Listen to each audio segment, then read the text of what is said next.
So that's a cube, and then we have our plus. But then I need to figure out how am I going to rewrite this 27 as a cube. And don't forget, when you have your factor out there, so I'm going to have my c cubed plus, and I know I can rewrite 27 as 3 cubed times b cubed. Remember, right here, multiplication is going on right there. Right in between the 27 and b cubed. So there's still multiplication. Even though I rewrite 27 as 3 cubed, that doesn't mean it's not multiplying anymore with that b cubed. Did I say b cubed twice? 3 cubed, there's still multiplication to b cubed. Now, the same thing I did here, when I factor out the powers, I'm going to do the same thing here as well. So we're going to have, look, I'm already forgetting. This c should have been here at the beginning. Then I have my entire first term being cubed plus my entire second term being cubed. So then all I have to do, plug into the formula. But don't forget about this c, just like I did. So I have my c all the way out. And then a, not b, you're not writing this b, doesn't mean that same b. It's more this entire thing is b. So that's going to be 3b. And then remember, you square your entire a. So here all I have is c, so I'm squaring all of c. And then c multiplies with 3b. And then I have to square all of b. Let me scoot that over so everyone can see.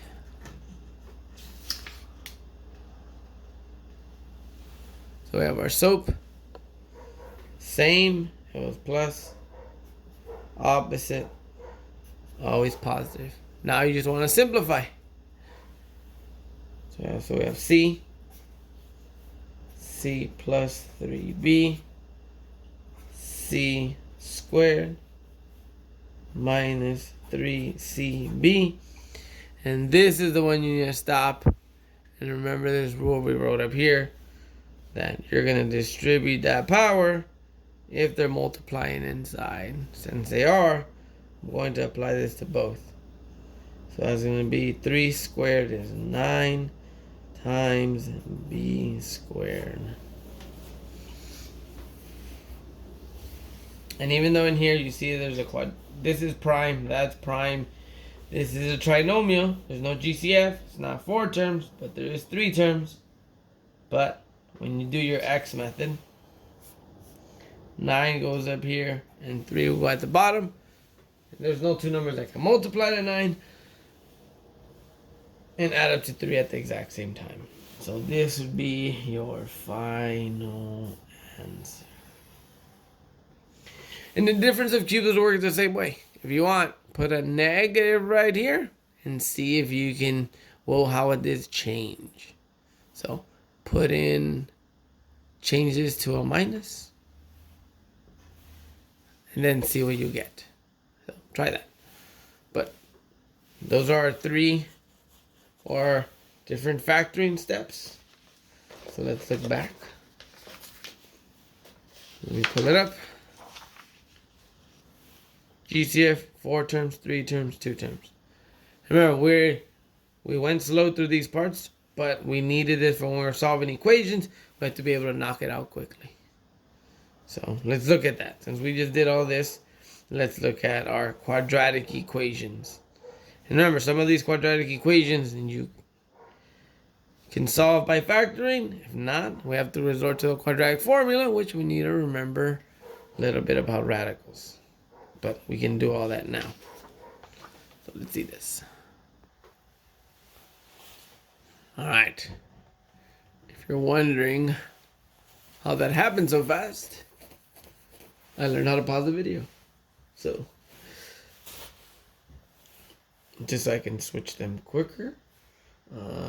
And I had to get up to do something real quick. So I'm glad I figured out how to pause the video. So here we go. We're left off with, now we're looking at solving equations.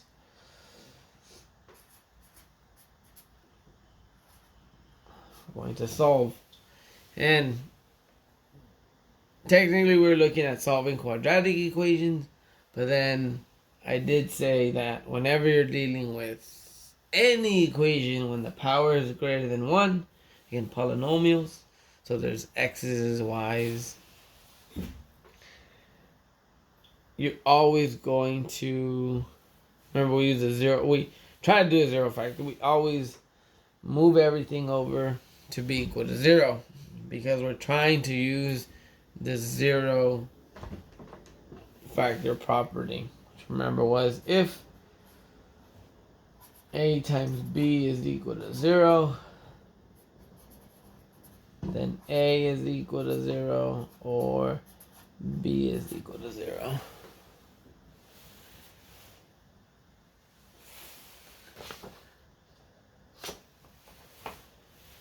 So that's why we want to make sure we move everything over to one side to be 0. Then we try to factor. If we can factor, then you take each factor and you set them equal to 0. And factoring, just like we did, is either GCF, 4 terms, 3 terms, or 2 terms. For example, let's solve. Let's get 1. So let's look at x squared minus 5x equals 0. This was nice because it's already equal to 0, and again, first thing I see, powers are already greater than 1. Whoa, whoa, whoa, whoa, whoa, whoa. Sorry about that. Kick the stand. So the powers are already greater than 1. So, and it's equal to 0. So I took care of this. I already know the power is greater than 1, so I want to try to use this first. So I try to factor. Again, the first type of factoring we ever did was GCF. So you have x minus 5 equal to 0. Because I factored out the x. And it doesn't always have to look like a binomial. Even if it's just x by itself, or a 2x, or just one factor. That's still a factor nonetheless. I'm going to now take each one and set each one equal to 0. Now these are linear. This first one is done already. The x is already isolated. But this one, we still need to add our 5 to both sides. Here it cancels. Then I'm left with x is equal to 5. And then that one's done. For linear equations, all you have to do is try to isolate the variable as best as you can. So then our solution set is 0, 5.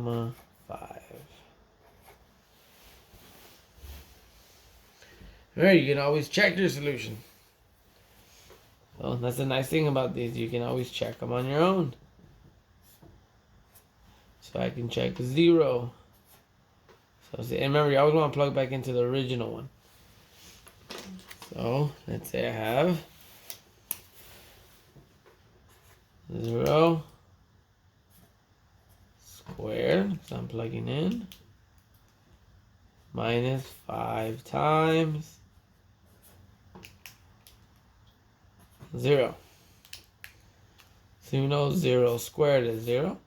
5 times 0 is 0. And that's what we're trying to check. Is it equal to 0? And 0 minus 0 is, this gives me 0. Equal to 0. Hence, we have our true statement. And that is and that's just telling me that this 0 here is a solution. So remember, last time in class when we talked about true statements, for linear equations there was 3 scenarios. There was a time that you got either one solution, no solution, and that was when you're solving the equation and the variables eliminated, you were left with a false statement, something like 5 equal to 0, which is not true. That would be a false statement, meaning your equation has no solution. And then there was the situation, infinitely many solutions. That as you're solving your variables, all the variables eliminate, and then you're left with a true statement. That true statement implied there was infinitely many solutions. Or in other words, all real numbers would work.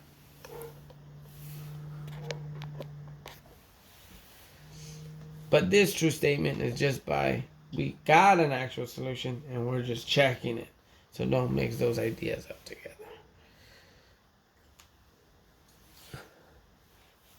So let's see. Alright, I went to grab a charger really quick. Now let's look at another example.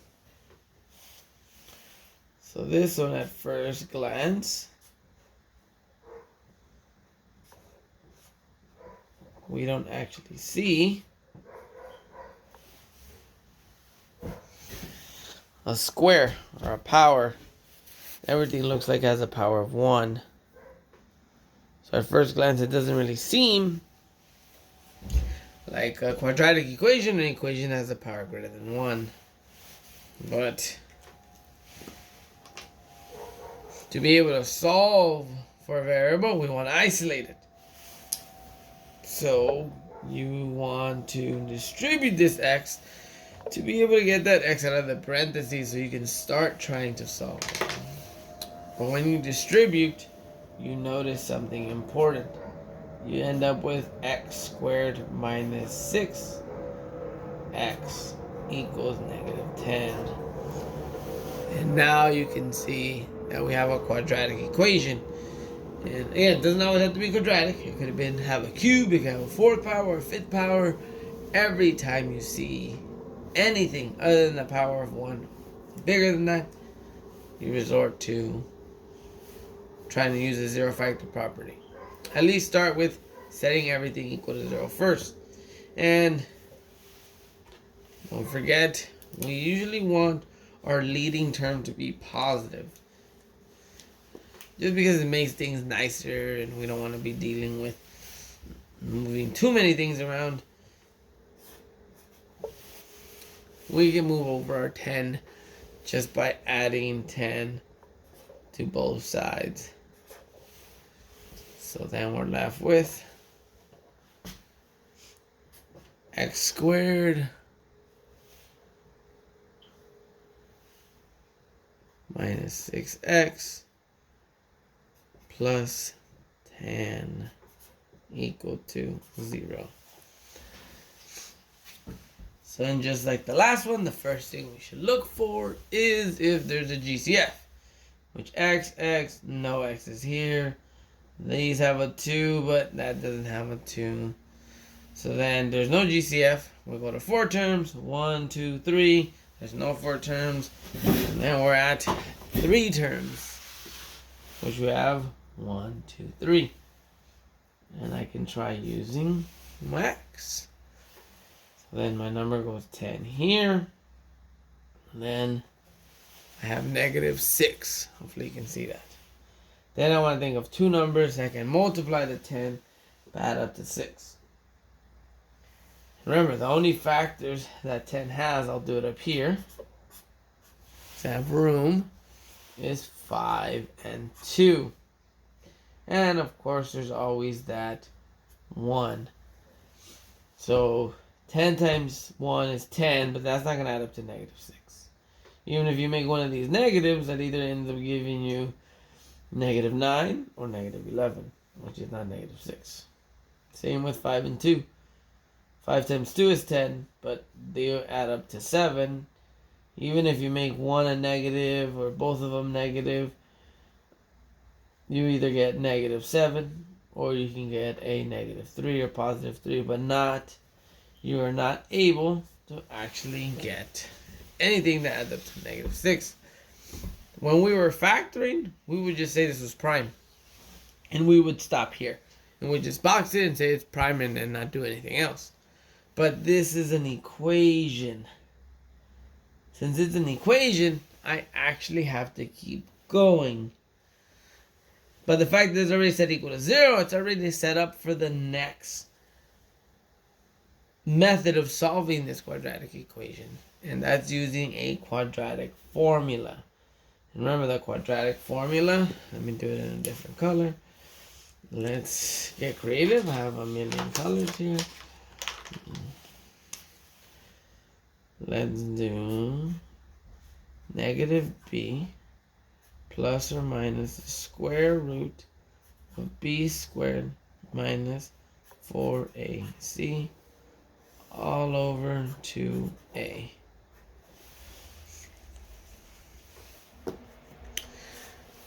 And if you're wondering where am I getting that, these b's and a's and c's, don't forget when we looked at a quadratic, ax squared plus bx plus c. That's where I'm getting these b's, a's, and c's. So just watch out for that. Alright, let's label our a. Our leading coefficient is 1. Our b, our middle term is -6. And our c is +10. So let's look at what we get. We'll move this up a little bit. So that means x is going to be equal to, remember this minus is coming from the formula. And then it just so happens that b is also a negative. So you get minus a -6. Plus or minus. And then I have to input that entire negative inside here. -4 times. I know my a is 1. Let me extend the square root a little further. Times 10. All over 2 times 1. Alright, to not cram anything in, I'm going to continue the problem. Another sheet of paper. So, let me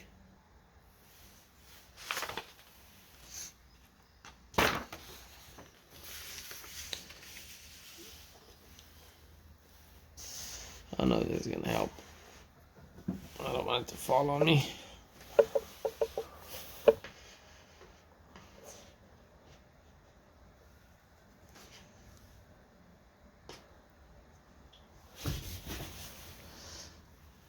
I'm going to hold that on for a bit. My problem's up there. That means x is, remember these become positive. Now we're going to have a 6. You don't have to write the positive there. I'm just sort of emphasizing how two negatives become a positive. Plus or minus. -6 all being squared. Remember the square makes that negative a positive. You're left with 36. Then -4 times 1 is -4. -4 times 10 gives you -40. All over 2 times 1 is 2. So now that we have that, let me move this one out of the way.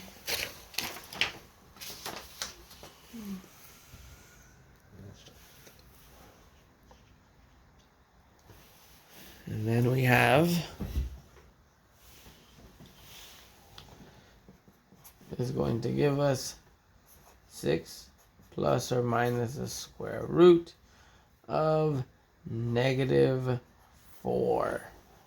It's 36 minus 40. Remember, keep the sign of the bigger number. And the difference between 36 and 40 is 4 all over 2. And remember, this takes us back to the beginning. When I said square root of -1 is always going to be I. Remember, we'll always take care of that negative first before we do the square root. So let me do this on the side right here, outside of the problem. We have the square root of -4, which I had said to rewrite as the square root of -1 times 4, which then you can write the square root of -1 times the square root of 4, and here we have our I, and we know the square root of 4 is 2, so then we have x is equal to 6 plus or minus, remember the the negative square root is always going to give you I, square root of 4 is 2 times I all over 2. Which, remember, we can simplify this. Remember, you always want to be able to factor out. Here's the GCF. I'm left with 3 plus or minus I all over 2. And then remember, we are allowed to simplify these, not cancel them. Simplify.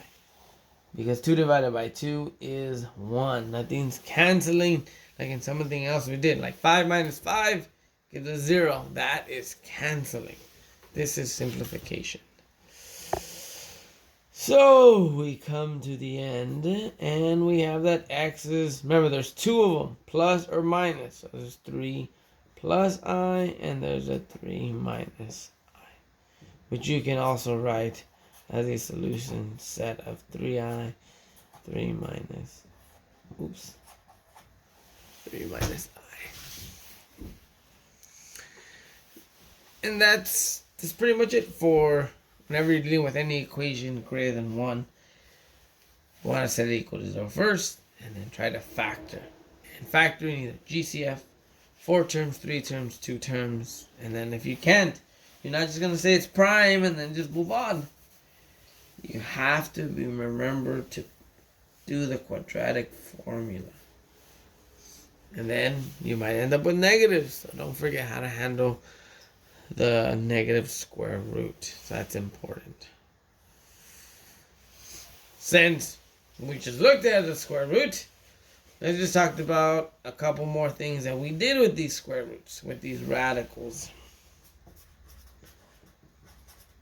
Remember, the most important part of the radical is looking at your index. That number that's inside of this wedge, whenever it's a square root, then remember that number in there is always 2. Nothing else.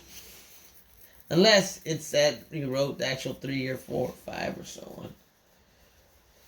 And it's what the index is telling us that it's looking for a particular number / factor that are exactly the same and multiplying an n number of times. The n number of time is based off the index. So either 2 identical numbers multiplying twice or 3 identical numbers multiplying 3 times. So, and all we worked on was being able to simplify them. So, for example,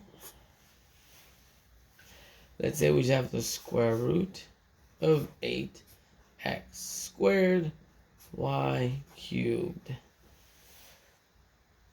There we go. For 8, you can think about the prime factorization of it. 2 times 4 is 8. And I can break this down even further.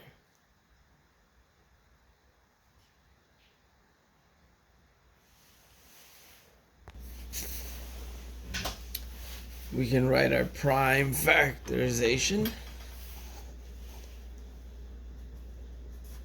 Square root of 2 times 2 times 2 times, and we already know x squared is x times x.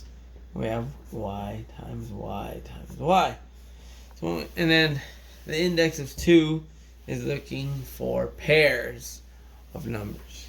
So remember, for every group, you can always take out 1. And here's a group of 2's. Here's a pair of x's. Here's a pair of y's. Remember, for every group, you can always take out 1. And don't forget, you multiply all of them together.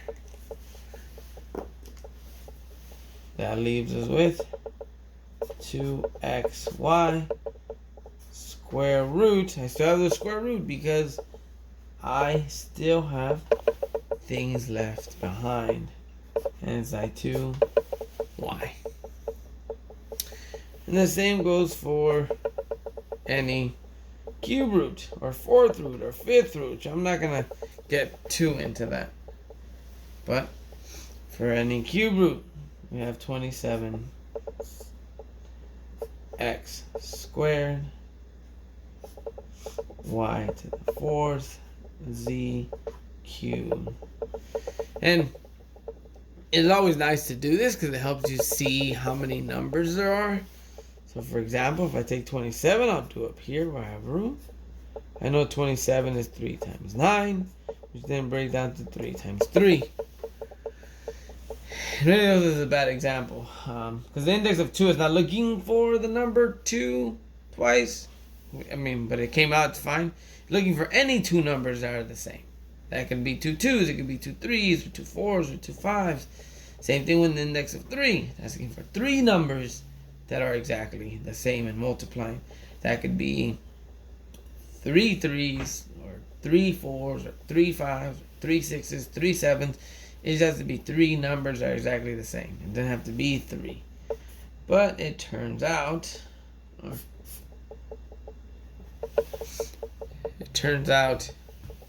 that we do. 27 has 1, 2, 3 3s. For every group, you're always going to be able to take out one of them. Then I look at my x's. I have 2 x's here, but I'm looking for 3. I'm not going to be able to simplify that. I have 4 y's, and I'm looking for 3. So I'll be able to at least take 1 out. And then I have 3 z's, which is exactly enough to, for every group, I can take out 1. But don't forget, whatever's left over, don't forget to write your index. It's really important that you don't forget that index. Usually we tend to forget it. And then the problem is, if you forget it, it's going to look like a square root. And you might accidentally continue the problem as a square root, even though it started as a cube root to begin with. So we saw that x squared, that was left behind. So I still leave x squared. And then, remember, I have 4 y's. So then I took 3, made one group. So I have left behind one of them. And then I took all these 3 z's out. And I have none left inside the cube root. So my final answer would be 3yz times the cube root of x squared y. And this is when we jumped back to quadratic equations, and we also looked at some complex numbers. But the complex numbers I looked at, and I said we're going to focus on, were the square root ones. So dealing with the square root of, let's say, -8. Just remember that negative is always going to leave you with your I, and then you can focus on the number after, which we just saw what happened when you're dealing with the square root of 8. You end up having a 2 comes out, and a 2 ends up being left behind. So a 2 comes out, and then a 2 ends up being left behind. So it would be 2i square root of 2. Sometimes you have a nice enough square root, like the square root of -25, which works out nicely. That negative is going to be your I, and we know the square root of 25 is 5. But you can still use your trees and expand everything. And just remember that negative gives you your I. So watch out for that. But when we introduce these, and remember, this only worked for square root, because you can just do the cube root of -27. because this, it's not that you're doing negative 3 times 3 times 3 to get your negative 27. Remember, the three numbers need to be exactly the same and multiplying. So that means negative 3 times negative 3 times negative 3. Negative 3 times negative 3 is 9 times negative. It's a negative 3 times negative 3 is positive 9 times another negative 3 gives you a negative 27. And remember, for each group, you'll always be able to take one of them out. And that's why you would get,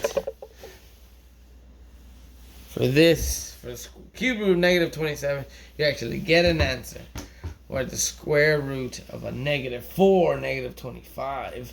It's not a real number, but then that's why we introduced the complex numbers that helped us solve these, or simplify these radicals. And in the previous example, was able to allow us to solve that quadratic equation because we knew what the negative did. And don't forget, every time you have, I'm going to write it one more time here. Whenever you're dealing with the square root of a negative number, always break that negative number off and then worry about whatever number that is after. Because this portion will always give you your I, and this might give you 2 square root of 2, it might give you exactly 5. You're going to get exactly a number, but that's not always the case. So when we're looking at complex numbers,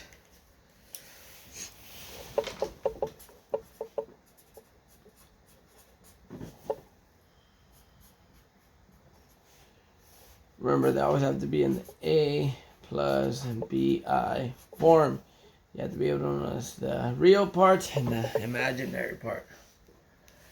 And what we did, we treated them like how we would in algebra. Like when we first introduced to variables, polynomials, when we're adding, subtracting, and multiplying them. Everything's about the same. So for example, let's say if we had 5 plus 2i, you can even do plus, let's say there's one complex number, minus 2 minus 3i. Another complex number. Just like how you would do in algebra, you would do here. Which you just did in one of those last examples. We can distribute. That leaves me still, these parentheses aren't doing anything, so I can just write 5 plus 2i, leaving me with minus 2. Of course, 2 negatives make a positive, and leaves me with 3i.